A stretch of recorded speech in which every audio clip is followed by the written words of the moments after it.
Try to imagine, July 14, 2009 nang nag-join ako. Sabi ko nga sa inyo napakarami kong disappointments. Bakit yung mga ini-expect kong sasali, ayaw sumali? Yung mga barkada ko na sobrang close ko, pinagtatawanan pa ako, dinidiscourage pa ako. So okay lang ba i-share ko din sa inyo, paano din ba ako nag-start sa ganung level? Bakit gusto ko sa inyong i-share? Very simple. 2009 nung sinimulan ko to be honest, hindi ko naman alam na pwedeng yumaman. Alam ko lang, yung best friend ko kumikita ng 10,000, 15,000, minsan 8,000 sa loob ng isang buwan. Yun lang yung nakita ko, nasabi ko, gusto ko rin kumita. Kaya kahit negative ako noong mga panahon na yon, wala akong choice, dapat ako maging positive kasi gusto kong kumita ng pera. Kasi minsan naabot sa buhay natin, ayaw mong mag-try ng opportunity dahil unang-una, baka hindi ka sanay. Baka hindi mo trip.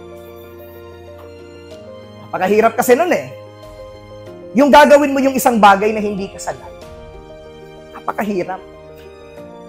Sobrang hirap. Lalong-lalo na kung hindi mo din naiintindihan saan ka din pupunta.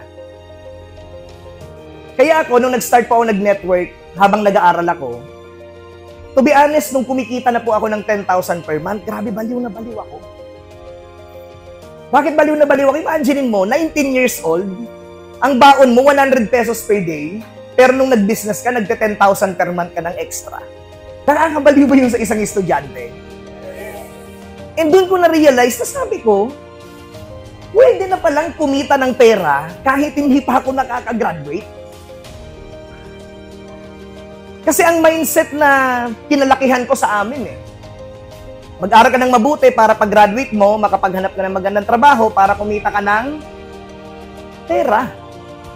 Pero nung nakita ko na pwede palang kumita ng pera kahit nag-aaral pa, then, why not? Yun din naman ang gusto natin pag-graduate natin. Tama ba? Nung nag-start na akong kumita, sinabi ko sa sarili ko, gusto ko tong gawin talaga ng pangmatagalan. Yun yung after nang bumaba ako ng Metro Manila, December 2009, umattend ako ng pool party. Nakita, ito pala yung mundo na nasalihan ko. Akala ko dati benta-benta lang. Di ba parang kayo? Akala nyo benta-benta lang ng produkto, benta-benta lang ng sabon, ng eye glow, ng kape. Baka ganun pa sa inyo, sa mata ninyo ngayon ang opportunity pinasok ninyo.